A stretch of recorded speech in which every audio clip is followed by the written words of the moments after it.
শান্তিনগরের এক গ্রামে বসবাস করত রূপা। রূপা ছিল একজন সাধারণ মেয়ে, কিন্তু তার চোখে ছিল স্বপ্নের ঝিলিক। তার মা বাবা দুজনেই প্রয়াত, ফলে ছোটবেলায় দিদার কাছে মানুষ হয়েছে। দিদা ছিল তার সব কিছু। রূপা দিন কাটত গ্রাম্য পাঠশালায় পড়িয়ে। তার রাতের সময় দিদার কাছে বসে শৈশবের গল্প শোনা। গ্রামটির আশেপাশে ছিল সুন্দর একটি বন, আর সেই বনের মধ্যে ছিল একটা প্রাচীন মন্দির। সেই মন্দিরে একসময় নাকি দেবদেবীরা বাস করতেন, এমনই শোনা যেত গ্রামের প্রবীণদের মুখে। একদিন বিকেলে রূপা সেই মন্দিরে প্রার্থনা করতে গিয়েছিল। তখনই হঠাৎ সে শুনল বনের গভীর থেকে মৃদু সুরের আওয়াজ। কৌতূহলে রূপা সেই সুরের দিকে এগোতে লাগলো। কিছু দূর গিয়ে দেখলো একটি ছেলে বসে বাঁশি বাজাচ্ছে। ছেলেটির নাম ছিল অর্ণব। অর্ণব শহর থেকে এসেছিল কিছুদিনের জন্য গ্রামে শান্তিতে কাটানোর জন্য। প্রথম আলাপ রূপা অর্ণবকে দেখে মুগ্ধ হলো, আর অর্ণব ও রূপার সৌন্দর্য ও সরলতায় মুগ্ধ হলো। তারা দুজনেই একে অপরের সাথে আলাপ শুরু করলো। রূপা জানলো অর্ণব একজন সঙ্গীত শিল্পী, আর অর্ণব জানলো রূপা একজন শিক্ষিকা। তারা দুজনেই বই পড়তে ভালোবাসত, আর গল্প করতে করতে তাদের সময় কেটে গেল। বন্ধুত্ব থেকে প্রেম। অর্ণব প্রায় গ্রামে এসে রূপার সাথে সময় কাটাতো। তারা এক সময় বনে ঘুরতো, মন্দিরে প্রার্থনা করত, আর রাতের আকাশের নিচে বসে গল্প করত।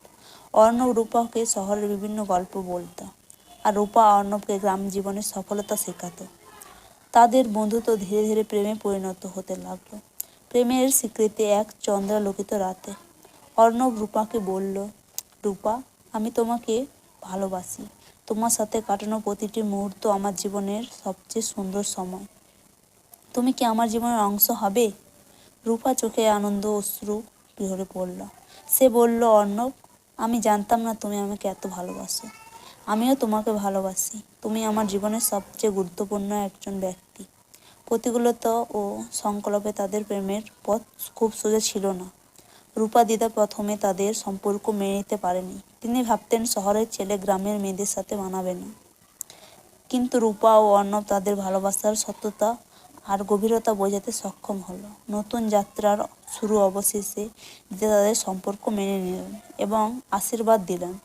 অর্ণব ও রূপার ভালোবাসা সব বাধা অতিক্রম করে বিজয়ী হলো।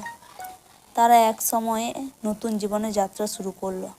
তাদের জীবনে অনেক আনন্দ, সুখ, ভালোবাসার মুহূর্ত ছিল। তারা একে অপরের পাশে প্রতিটি বাধা অতিক্রম করলো। উপসংহার, এই গল্পের মাধ্যমে আমরা কি শিখি? যে ভালোবাসা সবসময় জয়ী হয়। কোনো বাধা, কোনো সমস্যা ভালোবাসা শক্তিকে দুর্বল করতে পারে না। ভালোবাসা যদি সত্যিকারের হয় তবে তা সবসময় জয়ী হবে।